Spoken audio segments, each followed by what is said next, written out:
It's Wednesday, February 7th. I'm Scott. And I'm Rim. And this is Geeknights. Tonight we review Shoujo Kakumei Utena. Let's do this. All right, so today, something kind of interesting happened to me. I was walking into a Starbucks on my way home from work. I wanted a cookie. Starbucks. I wanted a cookie and I wanted some espresso. There's a Starbucks. Starbucks doesn't have good cookies. They're all weird, crazy cookies. I got a standard cookie. It was pretty good. Nah. But the thing is, for various reasons, I have the Russian national anthem stuck in my head, you know. Da, da, da, da, da, da, da, da, da. And I just happened to be whistling it as I walked in. And there was this guy, you know, kind of obviously college age, standing there outside the coffee shop, like looking through a book. And he gets this look on his face, and he looks up at me as I'm walking by, and he says, "Is that the Russian national anthem?" And I said, "Hey, yep." And I went in and got my coffee and my cookie, and then I went on my way. It's a good thing you don't know the Israeli national anthem. It's much catchier, and it gets a lot more attention if anyone recognizes it. Great. Granted, the other day, I was walking into one of these hospitals, and I was also humming the Russian national anthem. What the hell's wrong with you? It's been stuck in my head. You can't even read Cyrillics. No, well, you know what? I can. It's just I read it wrong. Pockner. Yeah. Right. You got me doing this whole Pockner now. You suck. Yeah, Pockner is an in-joke from high school. CCCP. Okay. Yeah, but I'm humming it, and I'm walking by all these, you know, old people waiting at a hospital/nursing home. And one of them looks up at me. Now, I don't know. I can't know ever if this guy knew it, if I just, you know, maybe he's just an old man at a hospital. You know, it hurts when he pees. And he saw a young punk kid with long hair, and he said, "Grrr." Or maybe he was just going grrr because it hurts when he pees. I don't know. Who knows? But the thing is, I'm humming the Russian national anthem, and he looks up, and I would swear that the look he was giving me was, "Damn this country going to hell, communists wandering around." I think it's safe to assume that, you know, but the other question is, you know, if he was an old man, even if he was all crotchety and anti-commie, he still has to be smart if he recognizes the Russian national anthem. Yeah. Plus, I mean, back then, communism, take it or leave it, the Soviet Union wasn't the best place to live. It's not like... Yeah, that doesn't mean their national anthems are no good. No, actually, I really like their night. In fact, I like all old school Soviet Russian music a lot. Yeah. It's always a problem, you know, when something is like a song, you know, has maybe, let's say someone made a really racist song, but it was such a good song. Like, you like listening to it because it sounds good. There's good music there. But it's also horribly racist. Even though if you don't agree with it, somehow listening to the song can cause you trouble. That's come up with a lot of reggae music, where, well, maybe not a lot, but more than you'd expect, where if you actually listen to the lyrics, they're really kind of homophobic and anti-gay. Really? Yeah, it's kind of weird. Maybe it's just a few of the songs I listened to, but it was kind of weird. No woman, no cry. I don't think that one's particularly... Anyway, Buffalo Soldier. I don't want to talk about this because I don't want to give these people any, I don't know, press. But at the same time, I got to talk about how dumb this is.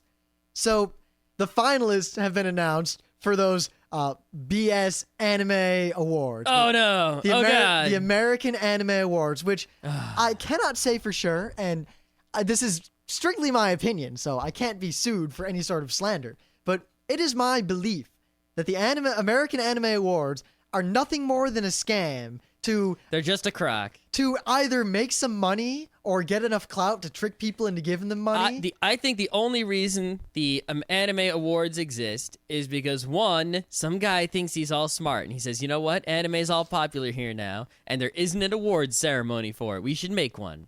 And another guy says, hey, you know what?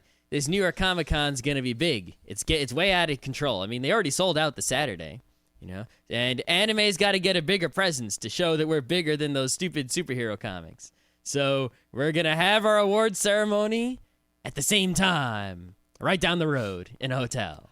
It's got to be a scam, and I'm not exactly sure how they plan to make money off of it, but it's such crap. It's just a big press event where they push anime by having awards. You know, that way all the companies can put a little label on their DVD case that says, won an American Anime Award, OMG. Yeah, speaking of that, I mean, I'm not going to read this list of the things that got nominated by this stuff, but one, they've got categories like Best Actor, Best Actress, Best Actor in a Comedy, Best cast. Now, that's the one that really bothers me, because best actress or actor, whatever, good voice actor, considering that a lot of voice actors are on board with this thing, I can understand that. Best cast. Now, does that mean best voice acting cast? Or does that mean best character cast? I have no idea. Because if it's the former, I don't know. And even then, all the anime they pick, what? FLCL, FMA, Ghost in the Shell, Standalone Complex, Second Gig, Inuyasha, and Naruto. I think the major problem with these awards is twofold. Number one, it's the categories are ill-defined, and the requirements for what's nominated are ill-defined, and it's sort of fast and loose, like they don't even care. And the second problem is it's entirely fan voting. Now, I have no problem if you have one category of fan favorite or something like that. But to have... most award ceremonies, I don't even respect the Oscars, which are probably the premier award ceremony on the planet. But if you're going to approach respectable levels, you got to have some method that, at least has criteria where, experts in the field, in quotes, vote by some ballot or something. You need to have some sort of system that at least someone can look at it and go, there's some credibility here, and not just random picks by fans that have no meaning. They had a poorly put together, woefully inaccurate and broken online voting thing. Yeah, the thing that really bothers me is just how some of this stuff turned out, because it seems like anything goes in this, no matter what year it came out, as long as it came out in America, right?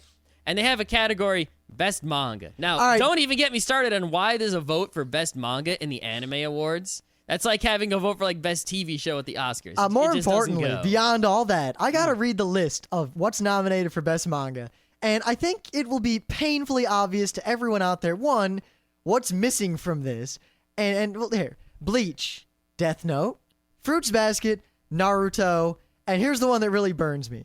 Neon Genesis Evangelion. Now, if it stopped right there, I would have said, all right, because that's actually a really good manga. It's okay. Angelic Days. All right, now, considering there's no time limit on this, and it's the American Anime Awards, so even though this isn't anime... I have a nomination. What's your nomination? I'd like to nominate Hinatori by Osamu Tezuka. Gee, I don't know. That's tough. Maybe we should nominate, I don't know, maybe Ghost in the Shell. Yeah, maybe. How about Akira? Buddha. Oh, gee. I don't know, almost everything Tezuka did. There's no time limit on these things, right? These things came out in very different years. They've got stuff on this list like a Ranma 1/2 OVA all the way up to, Hellsing Ultimate, which isn't even out yet. All right, Best Anime Feature. Akira. All right, I'll respect that. Inuyasha Movie 4. Pokemon Movie 8. What the hell? The Full Metal Alchemist movie and Advent Children. Yeah. If you're going to do Best Anime Feature... I could respect the awards. I could respect Akira being on the list. But if you're not going to have, I don't know, any Miyazaki's on the list, you're not having, I don't know, what else could go on there? I don't know, everything good ever. Look at Best Comedy. They've got Oh My God Is TV, which is a very new show. FLCL, Kodo-cha. I'm surprised the internet even knows what that is anymore. Ranma Half. Now, Ranma was the big thing a long time ago, but I rarely run into anime fans who even know what Ranma is these days. And the Tenchi Muyo OAV, which while it is hilarious, again, no one watches Tenchi anymore. How did this get voted up? I have no idea. I think that this award is just a bunch of crock of shit. No one cares about it, and that's all it's going to be. So we're never going to talk about this again, unless, I don't know, maybe we'll talk about how stupid it is after they have the awards. All that you should know is that if anyone ever tries to brag about winning an American Anime Award, or if they're proud of winning an American Anime Award, you should look on them with disdain. Disdain!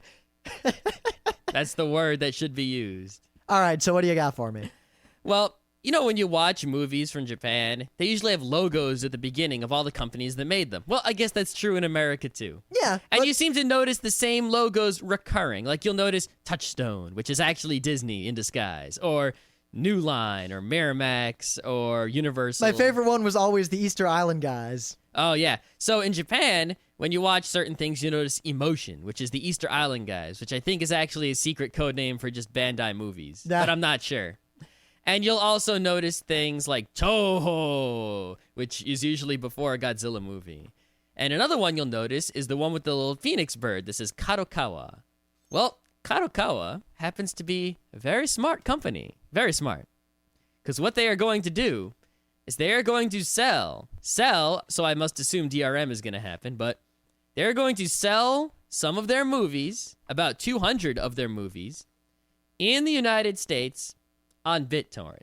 So I imagine there's going to be some sort of system where you go to their website and you pay them money, and then they give you a torrent file, and then you run the torrent file, and you get the movie in some sort of DRM format, and then you watch it. That's the only way this could possibly work. So that's pretty smart of them, actually. Yeah, I mean, it's as if a dozen local American anime companies went, oh snap, and were suddenly silenced. Well, it's mostly not going to be anime. I mean, they're bringing over The Ring, the live-action one. Nah. You know?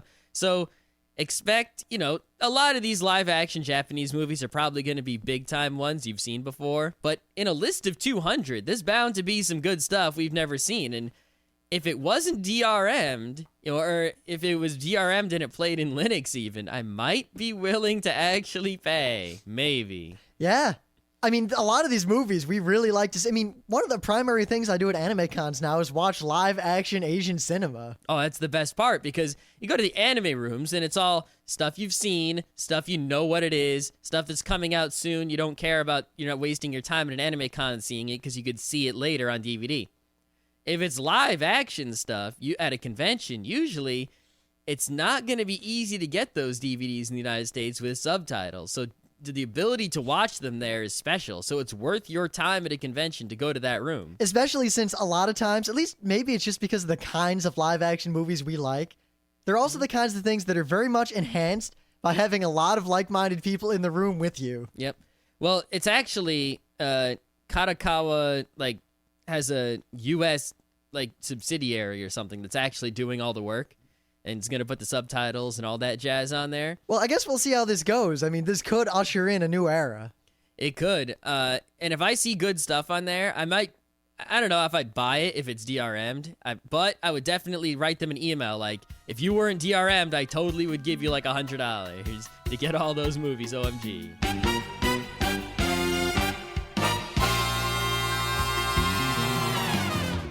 Things of the day. Now, as you are all aware, I threw down with a theme week, my own theme week on my Things of the Day this week.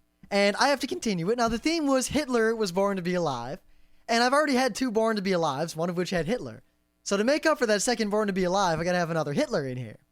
Thus, someone took a movie about Hitler and replaced the subtitles with something very funny about Hitler trying to get a new car. Wait, so the original movie about Hitler was a serious historical movie, right? I'd imagine so. I don't know. Or a historical drama where it's not exactly what was real, but it was, an interpretation of what actually happened in a dramatic, cinematic fashion. Something like that. See, I'm not really sure, and I didn't look into it, but the fact remains that Hitler trying to get a new car is actually pretty funny, especially because it's so true. Everything he says about cars. Yeah, that is kind of sad, that part, but it's just interesting to watch Hitler, the horrible dictator, and he just wants a new car. Well, actually a really good Hitler actor. Not the actual Hitler. Well, yeah, I mean, there was that rare video of the actual Hitler with his riced out Civic, but oh man. Right, so what do you got? Well, I'm sure everyone is aware of the sport of competitive eating, aka food fighting.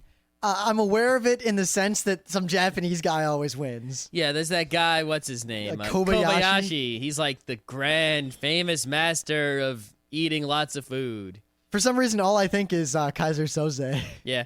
Well, there's this whole article on Wired about this girl who's sort of, I don't know, she's the hot stuff in the food eating these days, named Natsuko Sone. She's 21 years old, 5 feet 4 inches, and she weighs 95 pounds. Get this, ready? Guess how many pieces of sushi she can eat in 30 minutes? All right, in 30 minutes, I could eat about a little over 30 pieces of sushi. So maybe 40. Would your stomach get full and bargle? It would be full where I wouldn't feel so good, but I think I could eat 30 pieces of sushi in 30 minutes. She can eat 183 pieces of sushi. And she can eat 20 pounds of food in one sitting. So part of this Wired article, this is a video of the Kobayashi guy eating dumplings and stuff here, and there's some other videos and a lot of text in the article. But my thing of the day is the video at the top, which shows a generic Japanese daytime variety TV show, and this chick, who's actually kind of cute, and she starts off the show by weighing herself, and it's like 43 kilograms. I thought you were going to say pounds, and I was picturing this tiny little stick of a woman. No, she's not that tiny, but she's pretty small. She's a little Japanese person, right? She weighs 95 pounds, and they have this giant bowl of ramen, bigger than, like, all of us could eat this bowl of ramen collectively, and it would be a good meal. It's like kind of like getting a giant sub, you know? Yeah. And she just keeps eating it. And like all these other people on the show, because you know how these shows go. You've watched enough of them on YouTube. You know, they're eating their normal food and laughing it up and telling jokes, and she's saying stuff, and I can't tell what they're saying because I don't know the language.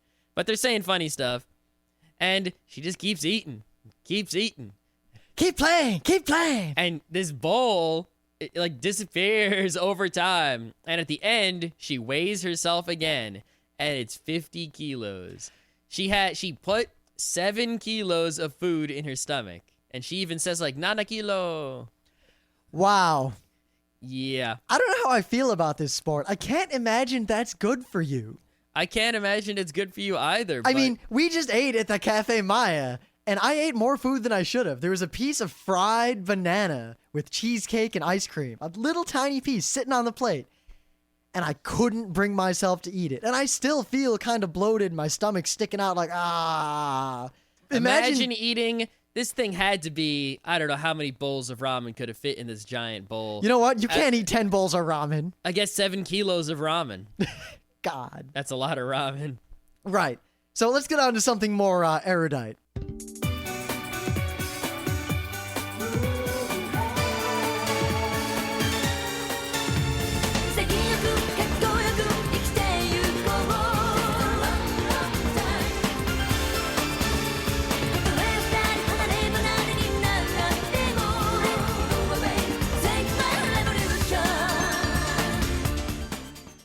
So like we said, we're going to review Shoujo Kakumei Utena, which is one of our favorite anime ever. It's in the top list. I like it a lot, and it's like Rim's super favorite. Yeah, like pretty much this and Irresponsible Captain Tyler just do it for me. But in particular, Utena is probably in my top 3 anime ever. And Scott, isn't it at least your top 10, I'd guess? Yeah, probably. It's really good. Yeah, now surprisingly, a lot of people don't know a lot about it or haven't seen it, partly because it's 39 episodes long and partly because it doesn't look like the kind of show it actually is. It's a very deceptive show. I mean, when you first look at imagery from the show, you think of like a really froofy kind of, like you might think it's going to be like Ouran High School, or you might think it's going to be like Rayearth, or you might think it's going to be like Rosa Versailles or something like that. Now, part of that, it's not. I mean, it actually is stylistically. It draws a lot from things like Rosa Versailles. If you ever watch Brother, Dear Brother, which you shouldn't, the style, like the way the world works and the way people talk to each other kind of reminds me of it. But it's not actually like any of those shows. And I guess, honestly, even me, I probably wouldn't have given the show a second look. I mean, I'd seen like one episode of it, the first episode. I thought, all right, the show's kind of whatever. I don't understand it. It looks like some shoujo crap. But of all things, Dwayne the Stoner caused me to watch the rest of the show. To give you an idea of how the show is weird, right? Let me read for you the genres listed on the Anime News Network Encyclopedia. Ready?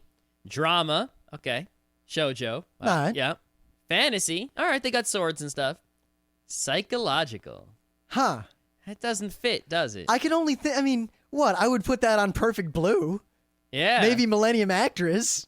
But Perfect Blue isn't fantasy or shoujo. Well, maybe it's some sicko's fantasy, but it's not fantasy like Knigget's fantasy. But yeah, you look at Utena without knowing anything about it, and you see pretty boys, cute girls, princesses, swords, high school. You think, all right, it's all pink and pastel. In fact, the show is real pink and real pastel. And you think, man, this is going to be bad. So, real bad. For one, they're all the people who are older and wiser than me in the ways of anime would talk about Utena in these reverent terms like, oh, Utena blah, blah, blah, and they'd make references to it fairly often.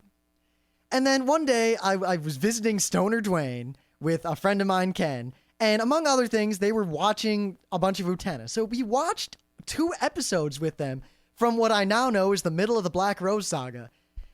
And it was amazing and scary and weird and dark. Imagine watching Cardcaptor Sakura and having it be actually scary and fucked up, but it looks like Cardcaptor Sakura. I mean, I realize now that this show is probably not what I think it is.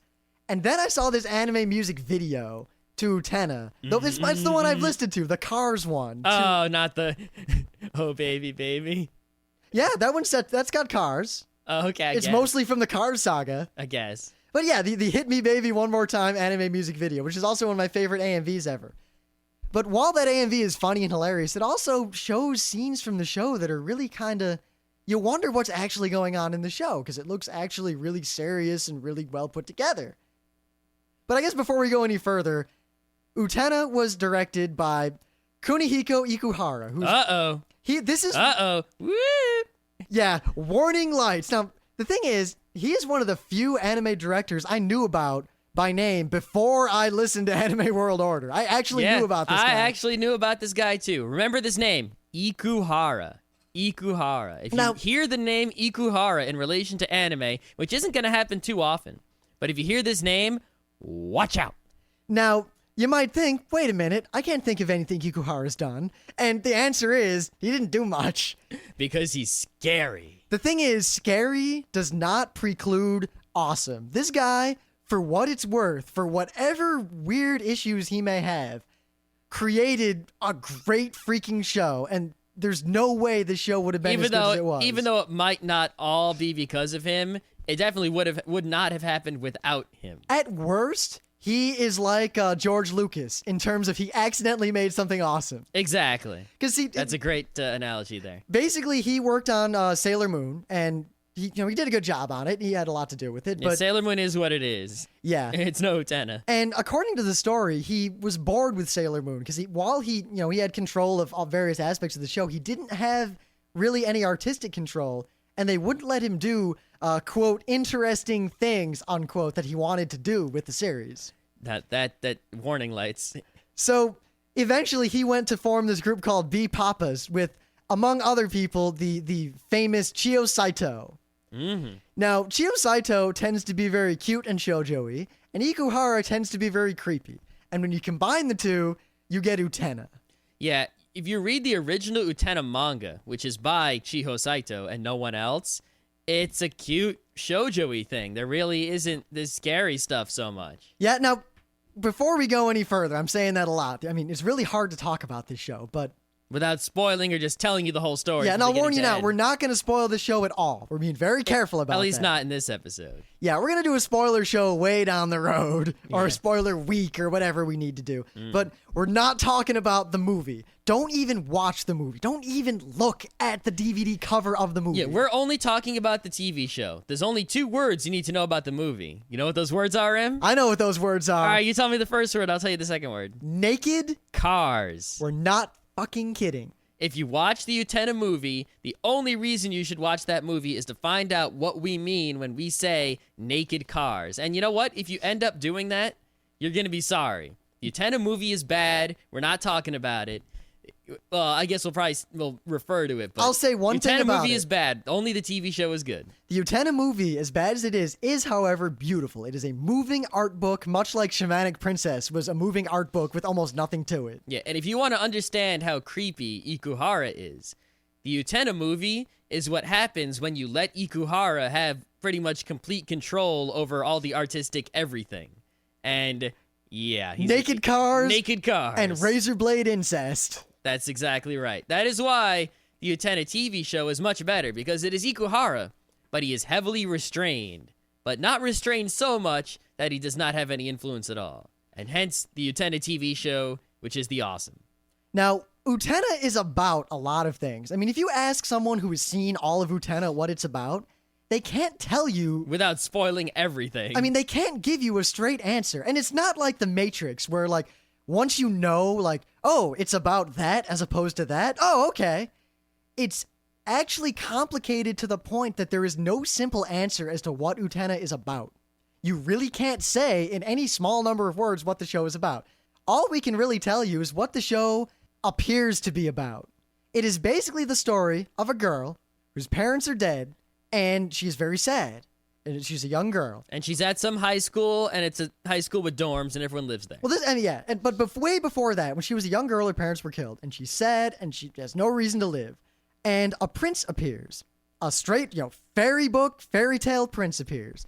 And he kisses the tears out of her eyes and tells her something childish about, being a prince and growing up and, the world is good. It's okay, that kind of thing. And she decides that when she grows up, she wants to be a prince. She doesn't want to be a princess. She doesn't want to be saved by anyone like she just was by this prince. She wants to be a prince herself. And that's kind of a strange thing for a girl to want to be. Yeah, it's kind of freaky. Yeah, that's what the show is about. They tell you this a bunch of times to let you get going. At the beginning of like the first bunch of episodes, they show you this little like prologue, story of the fairy tale of the girl who wants to grow up to be a prince and all that. But that's all in the past. Where the show really picks up is that Utena, the main character, she is going to this high school, this prestigious school. It's a high school and a middle school stuck together, and it's a boarding school. It's weird. That's the first way to put it. It's a weird anime, crazy architecture, pretty people walking everywhere, weird angles and giant classrooms and fancy. No classes, though. Think Oron, but less ornate, but still crazy. Yeah. And, she's attending here. And at one point, she sees a girl who goes to the school, arguing with a male student. And, she comments like, some sort of lover's quarrel. Ha ha ha. And then she sees the guy just haul back and smack the girl. Take that. Crack it like the pimp hand. Now, I'm not talking just like a slap. This is the open palm equivalent of a punch to the face. Yeah, like she falls down. And it's just laying bam! there. That pimp hand was double-sized. And she's about to react, and then she sees that, this other guy stopped it. This other guy intervened. She's like, whew, okay, it's cool. Fast forward a little bit, and now she's got her friend Wakaba, her really, really good friend who goes to the school with her. Wakaba has feelings for one of the members of the student council, Saionji, who has the green-haired guy. That's all you need to know. You'll recognize him. Yeah, you can tell people apart in the show by hair. Utena has pink hair. Wakaba has brown hair. Saionji has green hair. Toga my man. has red hair. He's the awesome. Juri has orange hair. Miki has blue hair. Everyone else. Miki's sister has purple hair. Yep. Not going to tell you any of the characters. We can't tell you any of the other characters. Yeah. But anyway, so then her friend Wakaba has feelings for Saionji. Now, Saionji is the guy who's just beating up his girlfriend. So she writes him a love note, and she's excited about it. One thing leads to another, and Saionji just takes this love note, and instead of responding to it or throwing it away or whatever, he just pastes it to the school bulletin board. And this causes embarrassment, concern, and crying in Wakaba. This is a pretty horrible thing to do. Yeah, so you can see this whole beginning of the show here is all sort of a generic shoujo romance high school kind of plot. There's nothing weird going on. There's no crazy psychological or fantasy stuff. And while there's this prince thing, the way it's presented, it feels more like a tale or a story and not like something that actually happened to her. Yep. So, whatever. If this was the show, it's just some generic show about kids in school. Yeah, but at this point, it's not even as good as, what's it called? Boys Over Flowers? What's it called? Hanayori Dango. Yeah, it's not even that good yet. Now, here's where the show takes the first turn. The turn where you realize that the show is not all it appears to be. So she goes and confronts the Saionji guy straight up. He's the captain of the kendo club. She takes a kendo sword and challenges him to a duel because she's pissed at him and he doesn't seem to care about what he did to this poor girl. He says, "Oh, you can't fight me. I'm the captain of the kendo team." But then he notices the ring that she's wearing. You see, she wears this ring that has pretty much the logo of the show, that rose seal. You'll see this everywhere. Constantly. They just shove it in your face. Like, They'll just have a scene that's not even animated. It's a still frame, and they pan across the still frame, and they'll have this rose like spinning on the screen in random places, and it's all you can't miss it. It is ever present. And she had this ring. Now, supposedly she got it from this prince way back when the other thing happened. But Saionji, he sees it, and he shows that he has the same ring, and he says, "Oh, you're one of the duelists. Meet me in the dueling arena in the forest behind the school tonight." And she's like, what the fuck? What? I'm not allowed to go back there. Okay. And she shows up, and all right, she climbs this stairwell after the ring opens the door, and you start getting the twinges of maybe this is a fantasy. And then an interesting song plays.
It's one of my favorite songs ever. Yeah, that song really... And the stock footage rolls, don't forget. Yeah, when she's walking up the stairs. So that little animation of her walking up the stairs is awesome. Yeah, that look of determination on her face. But yep.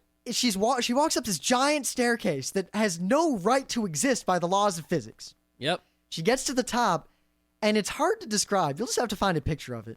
There is basically a dueling arena in the sky on this giant pillar. And there's a giant castle hanging from the ceiling. Hanging, not from the ceiling, from the sky. It is just floating in the sky, upside down, above this arena. The top of the castle is pointing down onto your head. Like, if the castle fell, you would die, because it's above. It's fucked up. Really fucked up. It shouldn't be, but it's there. So, you watch the show to that point, and now you realize the show is probably not about what I thought it was about. To not go into what happens after that. Yeah, I mean, at one part, you're like, oh, that poor girl got slapped, and our friend's feelings are hurt. I'll defend my friend's feelings. And then you go, what the fuck is there a castle hanging from the sky? Two different shows. So this isn't really a spoiler, because you learn all this right away. This is all in episode 1. The actual plot of Utena, which you learn at this point, is that in this school, there are people who wear these rose seals. They are drawn to this school. They all end up at this school. Wearing the rose seal ring means that you're a duelist. At the school, there is the Rose Bride, and currently it is Anthe Himemiya. Whoever has currently won the duel wins the Rose Bride, has control over her. That might sound weird, but that's exactly what's going on. And that's all they tell you. If you want to know the details, like what does control mean, blah, blah, blah. It's all answered in the show, kind of, not really. Yeah, well, we really can't go into more, but suffice to say, this is kind of a weird thing. You know, magical dueling arena, castle floating in the sky, you're fighting duels with members of the student council of this school in order to win control of some girl who goes to the school who seems to have absolutely no will of her own other than to be the Rose Bride to whoever has won her. Mm-hmm.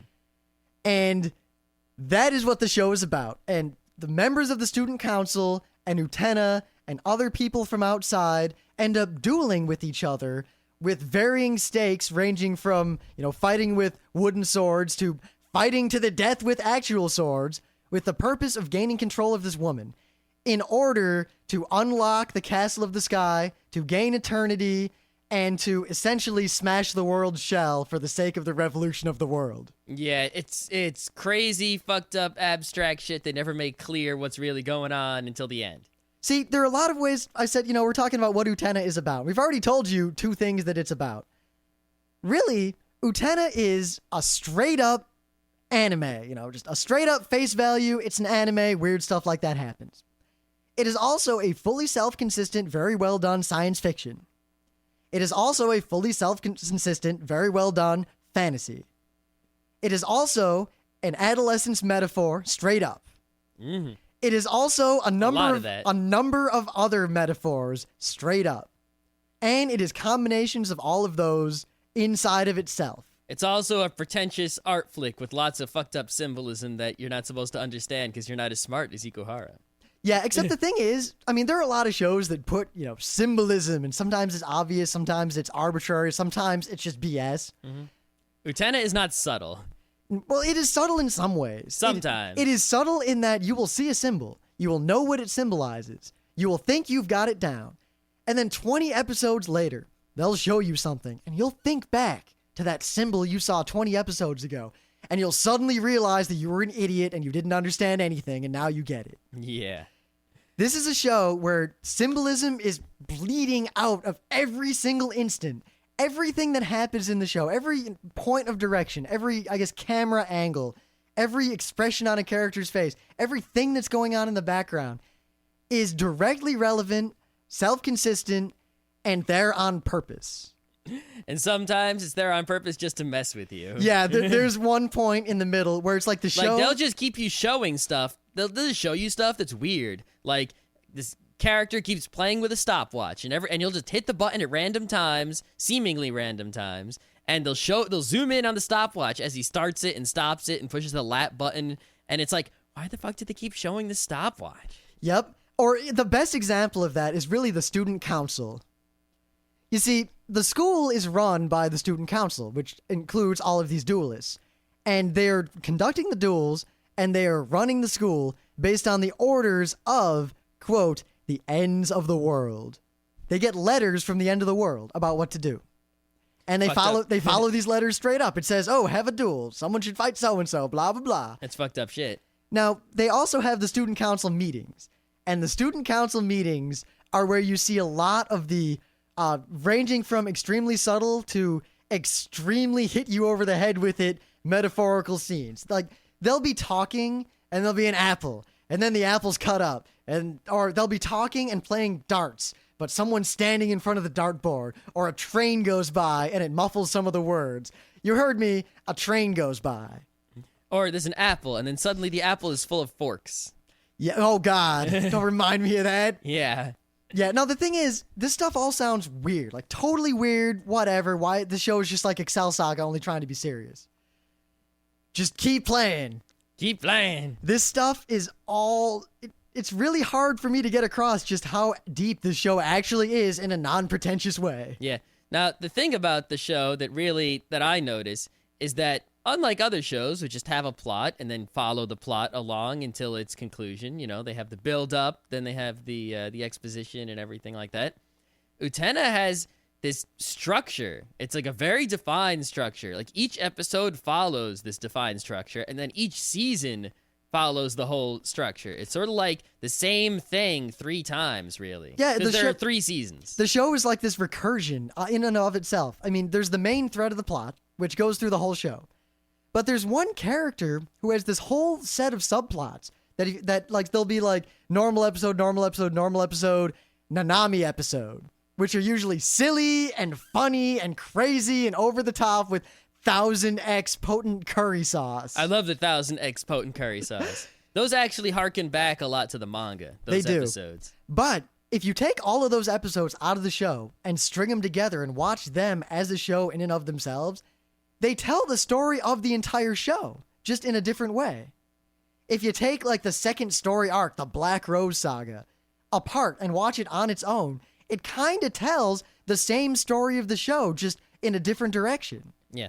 Now, the way each episode is structured is, you'll come in, they'll show you that, maybe if it's an early episode, they'll show you that fairy tale thing, all right? And the plot will kind of pick up where it left off, and, you'll see some characters doing some stuff. And then, there's a bunch of different characters in the student council, and usually you only concentrate heavily on one of them at any one time. And it sort of starts each season with the lesser important ones, and it builds up to the bigger ones, the more important people on the student council towards the ends of the season. So you'll start out with an episode, and, it'll be dealing with the plot of always Utena, because she's the main character, and one person on the student council. And it sort of shows you everything, and people are getting along, people aren't getting along. And then eventually, everything sort of builds up to the maximum, and then the Shadow Girls show up.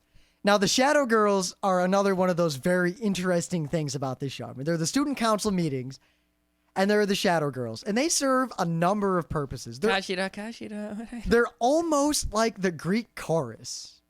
They're kind of like the vibe of the students, or what people are saying about what's going on. Even though they just talk about monkeys and UFOs and submarines and pirates and God knows what. Yeah, it's just they add another layer to this show, and all I really have to say is that if you're watching Utena, pay attention to what those Shadow Girls are saying, and you'll understand the show a lot better. Or less. Yeah. If you think about it too hard, you might hurt yourself. Be careful. So after the Shadow Girls come, you always, 99% of the time, hear that music again. And it's time for the duel. And pretty much, sometimes it only takes one episode for them to build up to a duel. Sometimes it takes 2 episodes. But there's pretty much most of the time a duel at the end of every episode. And then at the beginning of the next episode, it's another student council character, and we continue with their plot. Yep. Now, we've got these different story arcs. I mean, the show is basically broken up into 4 story arcs, or 4 seasons. And they have... Really 3, but there's the end is like a tiny little season in its own. Yeah, I mean, basically there's the student council saga, or at the beginning.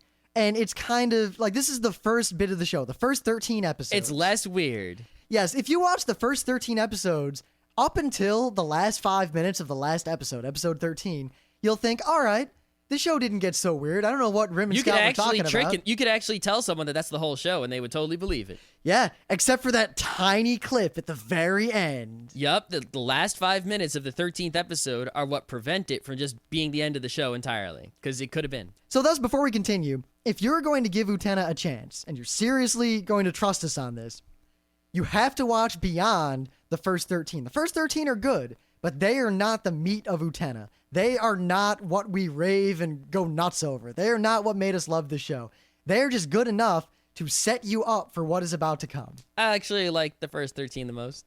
I like them because they're still very deep, and there's a lot of... I mean, the symbolism in this show is just so amazing, and that might sound pretentious, but you can die in a fire. It's actually really amazing. It's not that amazing. A lot of it is just kind of silly and random. Yeah, but until, when you've seen the whole show and you go back and you see, you can where it was coming from. That's the problem with the show, is that when you watch it through for the first time, a lot of the stuff is silly and random and there's no going around it. But if you watch it a second time, once you know everything, then a lot, not all of, but a lot of the silly random crap actually makes sense. It's like, what the fuck? How did the hell they do that? And not just make sense. Like, there'll be a throwaway gag about something, right? And you watch it the first time through the show, you're like, haha, whatever.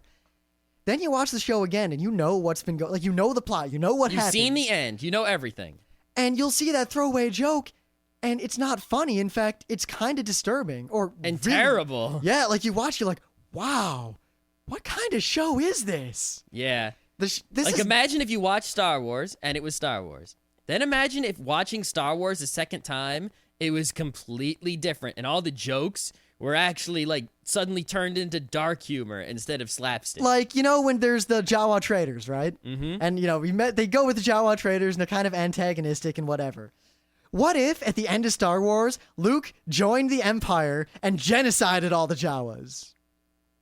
And he'd been planning to do that from the start, and he always hated them. And then you go back and you watch the show, and from the beginning again, the movies, you're like, oh.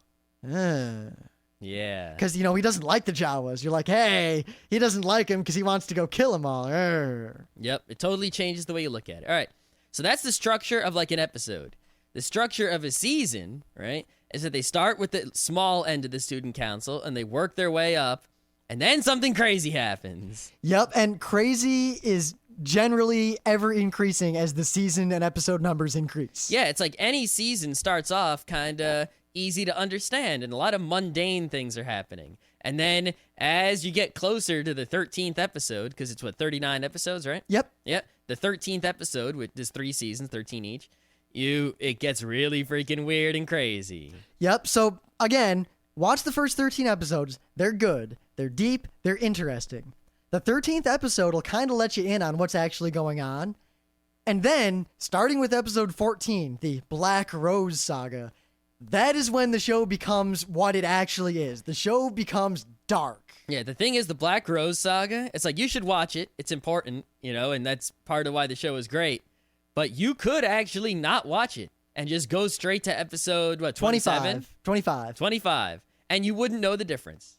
You wouldn't miss anything. The Black Rose Saga is like this recursive, cyclical part of the story that doesn't really need to be there and kind of just tells the story again from a different perspective. Yeah, it's like the second 13 episodes are the same as the first 13, and they're the same as the last 13, only they're not.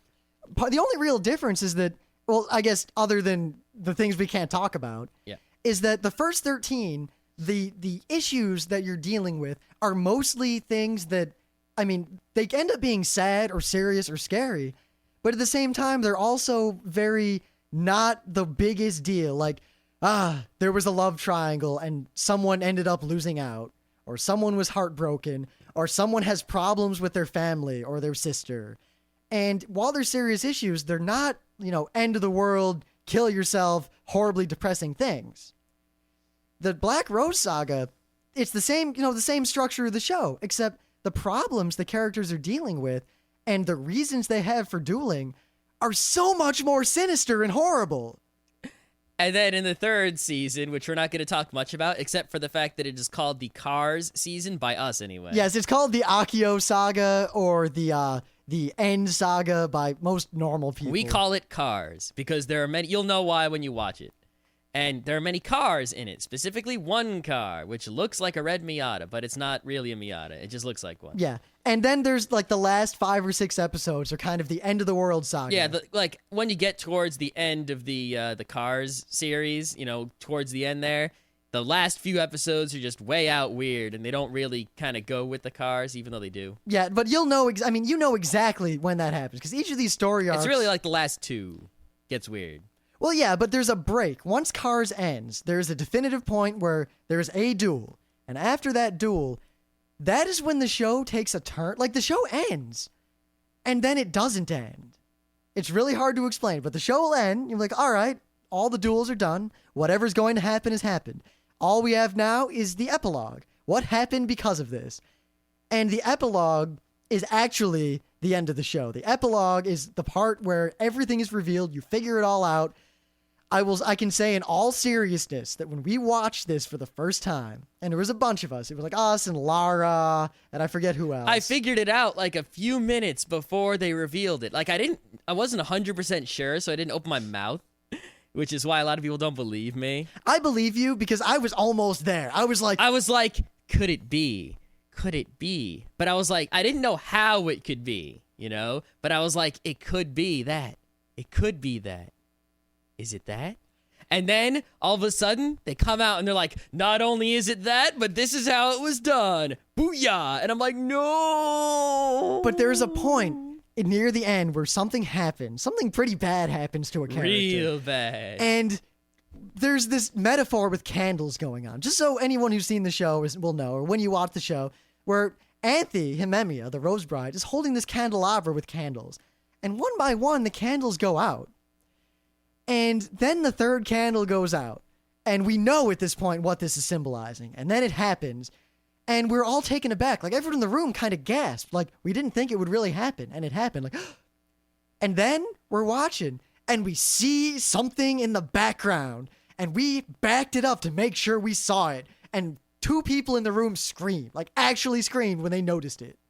It's pretty fucked up shit right there. Yeah, this show is not for kids. The show is not for people who don't like being depressed. It's not, if you don't like being scared or freaked out, you shouldn't watch this either. Yes. Unless you're so dumb that you won't understand what's going on, then you'll just be like, you can't just watch this show casually, I think is one of the problems with it. You have to pay fucking attention. That's why, I mean, I'm really glad that the first time I saw the show, we pretty much watched the last 10 episodes in a row nonstop. Mm-hmm. Partly because we couldn't bring ourselves to stop.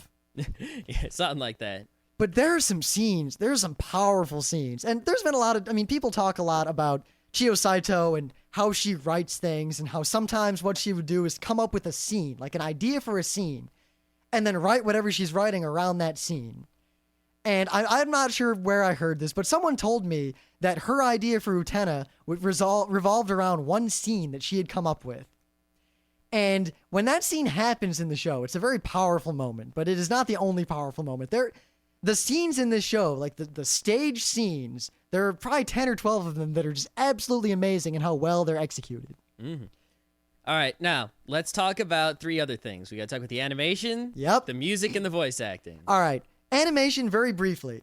The animation is not very good. However, it's so bad. The opener is really well animated. The openers and the closers are pretty cool. And they obviously save up their budget in order to animate the last few episodes better than the rest of the show. And while the animation is bad, the character design is great. The character design looks kind of weird. You know, tall, angular, bishonen, bishojo people. Crazy costumes that I don't even really like them that much, but some reason they're okay.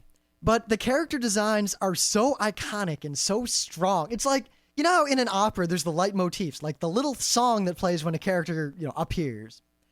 These character designs act like their own leitmotifs, like they're so iconic of the characters. And mostly the hair color of everyone is so different. You identify people by their hair color, and the color of their hair kind of matches the character really well, and it's all perfect. Also, every character, you know, they're associated with this color.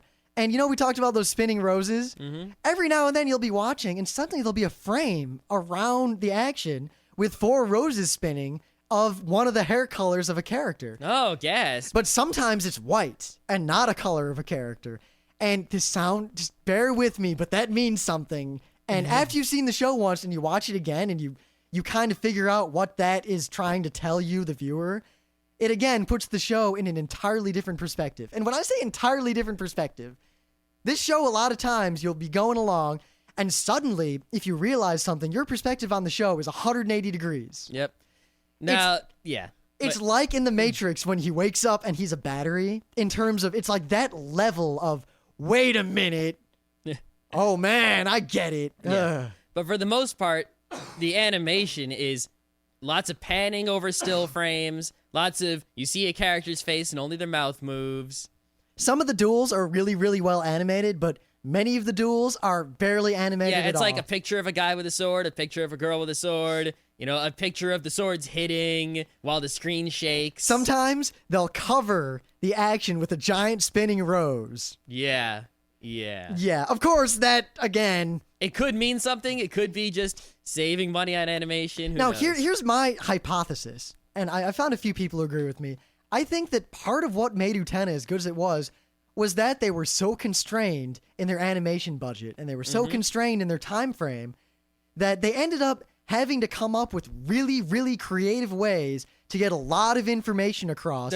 And a lot of symbolism across in a very short span of time with very little animation and very little budget. There is definitely something to be said for the fact that it's always easier to be more creative and more interesting when you have some sort of limitations. You know, when you have no limits, it's really hard to do anything. That's awesome because you can do anything.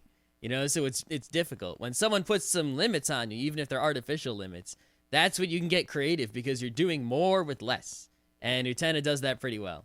And also, because the animation is kind of, you know, slow and choppy and still frames through a lot of the show, whenever important things happen, it ends up being animated really well. In most cases. As they can. As well as they could have. And in the last few episodes... There's a lot of repeat footage, too. Like, when she walks up the stairs to the dueling arena, you'll see that same footage like in most of the episodes. Yep, kind of like the transformation sequence in a Magical Girl show. Yeah, it's pretty much only longer. However, that song, and also, the song means a lot, and it really does.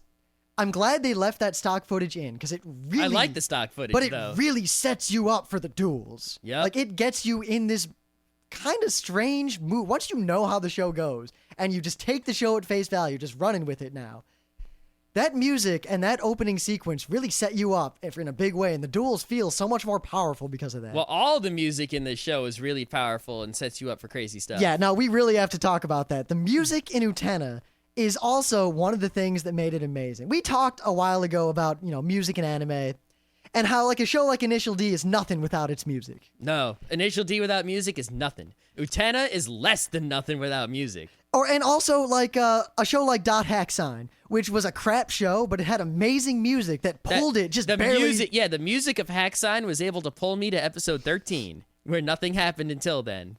But without the music, Utena is nothing. But with the music, it is everything. I don't know how I would describe the music in Utena other than that half of it is instrumental symphonic music with maybe a little bit of jazzy stuff in there. And the other half of it is rock opera chorus music. It's kind of crazy. We'll play some of it for you in the episode, but it's awesome. All right, now the story there is, for one reason or another, Ikuhara wrote most of the lyrics to the duel songs. Every time there's a duel, there's a song that plays during the duel, and each duel has its own song. Now there's a lot of episodes and there's a lot of duels, so there's a lot of songs. And they're all very, very distinctive. Like each one, like if you've seen the show, you'll hear one of the duel songs for the most part, and you'll remember which duel it was from to a certain degree. Maybe. I don't really remember. I mean, so you'll forget a lot of the Black Rose ones, but I remember, well, I've seen the show 3 times, but there are 3 or 4 of the duels that I hear the song, and it's like, oh man. Yeah. But it's not like an Initial D. If they play a certain Eurobeat song during a race, you remember which race had which Eurobeat song playing, Now, the lyrics to the songs are very strange. They're fucked up, and most of the time, whoa. Like, my favorite one is Jurassic, Cretaceous. Ammonite. Yeah, it talks about all the different ages of dinosaurs. It's kind of crazy. Now, again, if you're watching the show for the first time, as much as I want to say you should, don't even try to read the lyrics to these songs while you're watching the duel. Just pay attention to what the characters are saying. There is no way you will be able to follow those lyrics and the duel and figure it all out. Yeah, and it's not like I don't even know what the hell Spira Mirabilis. Spira Mirabilisu. Yeah, any of that stuff. That still really doesn't have that much meaning, and it's not really necessary. Yeah, while it's not necessary, though, after you've seen the show a bunch of times, if you just, you already know what the character's saying. If you watch what the lyrics are and what they're translated as, they're about as relevant as something like that could be. And some of them seem like they're not that well inspired, but some of the duels, the songs are... Yeah, some of the duels, the songs make more sense than Jurassic, Cretaceous, what are the other eras? Because the thing is, even that song... I could at least make an argument as to what that song was trying to say. A pretty weak one, but yeah, you could. You can make an argument. It wouldn't be that weak anything. because Ikuhara pointedly wrote the lyrics by himself for each duel, and the music itself, he got it scored by a man named J.A. Caesar. I've seen his name before. I think he actually has another name in Japanese. I don't remember it. Mm-hmm. And all the other music was composed by some other guy, and that other guy also did some of the work for the duel choruses, but I don't think we need to talk about it anymore. I'm just going to play 2 or 3 of the duel songs for you. The whole things? Yeah, they're real short. All right. Just so you get an idea of what kind of music this is. All right.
Now, the last thing we got to talk about is the voice acting. Now, the problem here is that in a show where there's not a lot of animation, you're going to need some pretty good voice acting to get everything across. Yeah, I mean, luckily, they put almost all of their animation effort into the characters' eyes, and the character designs do emote a lot. Yep.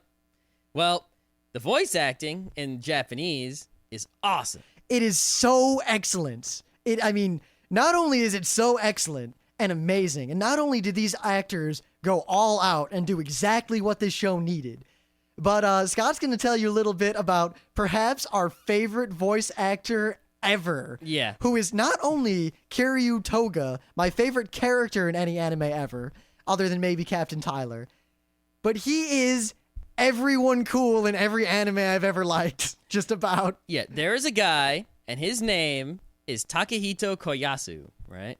And he was Toga in Utena, which is a very important character in Utena, perhaps my favorite character in Utena. He's also Takahashi Ryosuke. He is also in Initial D. Hotohori from Fushigi Yugi. He is also Mula Flaga in Gundam Seed.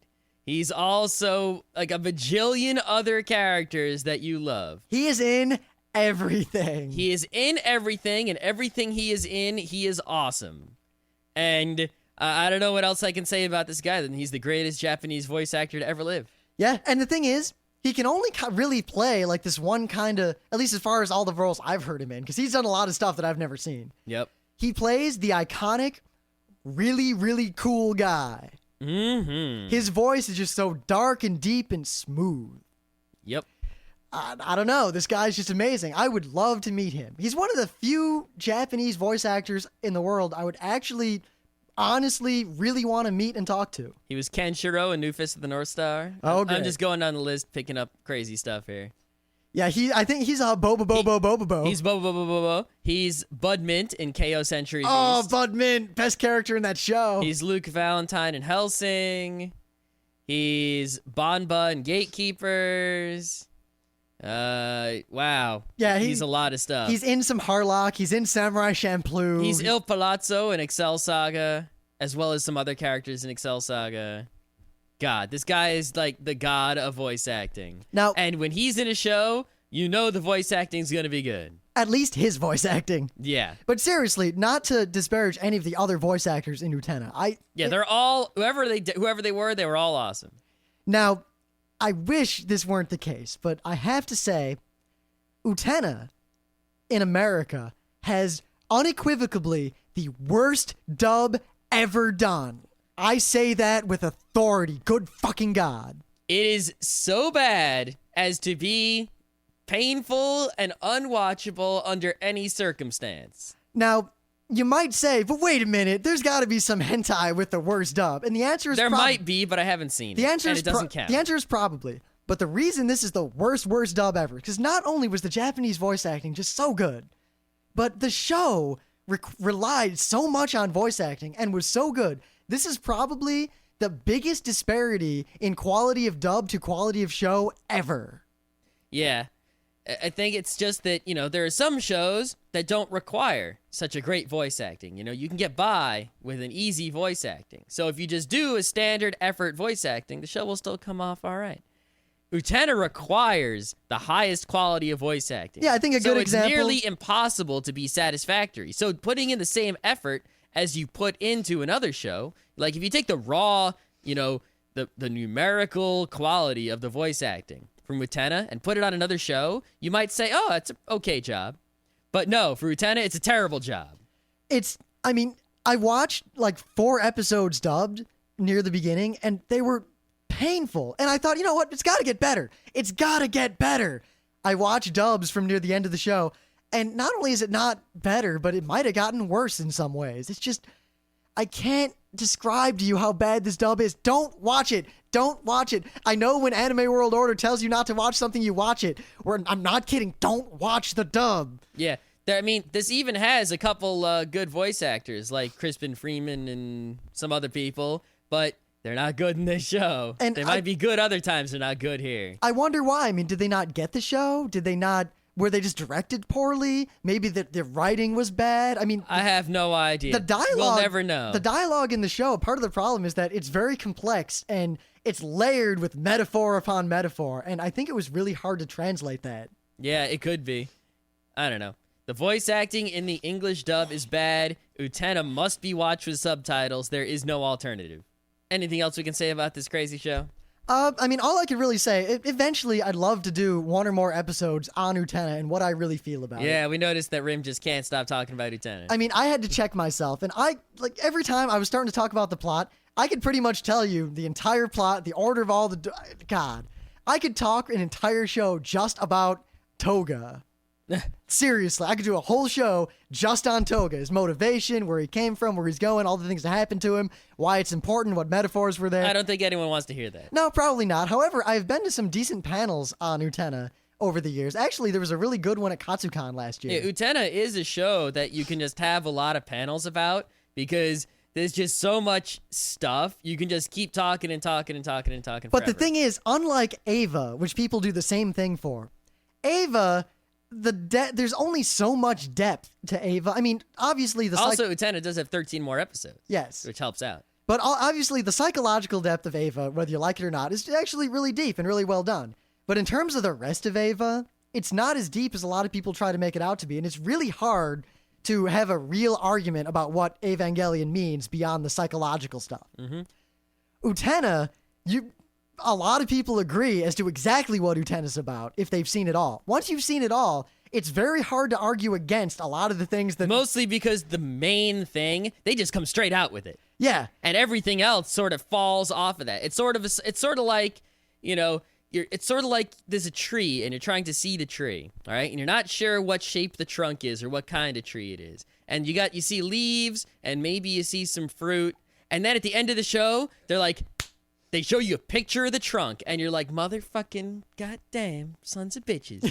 And then the rest of it kind of follows. It's like, well, now they know what the fucking trunk looks like. Yeah, everything else is fucking, obvious now. Great. Oh, well, that's terrific. And then you start looking around the tree and seeing all the things that are obvious you just hadn't thought of, and you just want to freaking hit your head against the wall sometimes. Yep. Yeah. Especially watching the show the second time through. It's one of the few shows, I mean, we've said this, but really... Watching Utena the second time through is an entirely different show. All right, I think I know how I want to end this little hearing. All right, now, one piece of... I'm not going to spoil the show for you, but here's a piece of advice to help keep you a little bit more sane when watching Utena. Every episode, just keep asking yourself this question. You ready? How the fuck is a castle hanging from the sky? How the fuck is a castle hanging from the sky? What the fuck? Yeah. If you keep asking yourself, because see, eventually, what happened to me is I just accepted it. I'm like, oh, there's a castle hanging from the sky, of course. Yeah, it's not just the castle. Everything in the show. I mean, when Utena first runs into these duels, her reaction is basically, what the fuck is this shit, Charles? And then by episode 3, it's no longer what the fuck. It's, oh yeah, that's the way it's gonna be. Yeah. Now, a lot of anime...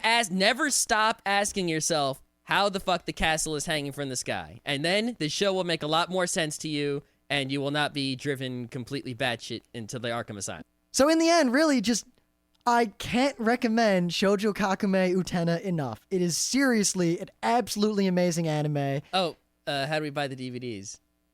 Just buy them. Yeah. Who are they from? CPM, I think, right? I think so. They should be kind of cheap now if you buy 3 separate box sets, one for each season. But they're really bad DVDs, actually. Yeah, well, the menus are terrible, and the extras are terrible. It's partly just because they're kind of older DVDs, especially the first season. The first season of Utena that I bought way back, yeah, was so like old school DVD menu. Yeah, they're pretty bad DVDs, but they're cheap, and there's a lot of episodes per disc, and they're kind of worth it. And also, I mean, they're only bad DVDs in terms of the extras and stuff. In terms of the show, they're great. Yeah, the DVDs, they show you the show in the best quality that it can be shown in.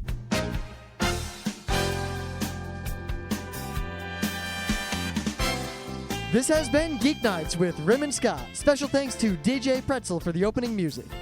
Be sure to visit our website at www.frontrowcrew.com, where you'll find show notes, links, our awesome forum, a link to our Frapper map, and links to all the RSS feeds. We say feeds plural because Geeknights airs 4 nights a week, covering 4 different brands of geekery. Mondays are science and technology. Tuesdays, we have video games, board games, and RPGs. Wednesdays are anime, manga, comic nights. And Thursdays are the catch-alls for various rants and tomfoolery. You can send us feedback by email to geeknights@frontrowcrew.com. Or you can send audio feedback via Odeo.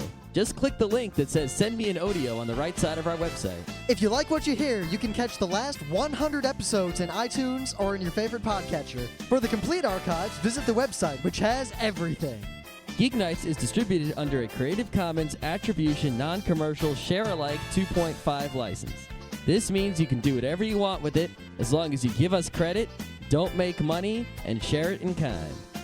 Geeknights is recorded live with no studio and no audience. But unlike those other late shows, it's actually recorded at night.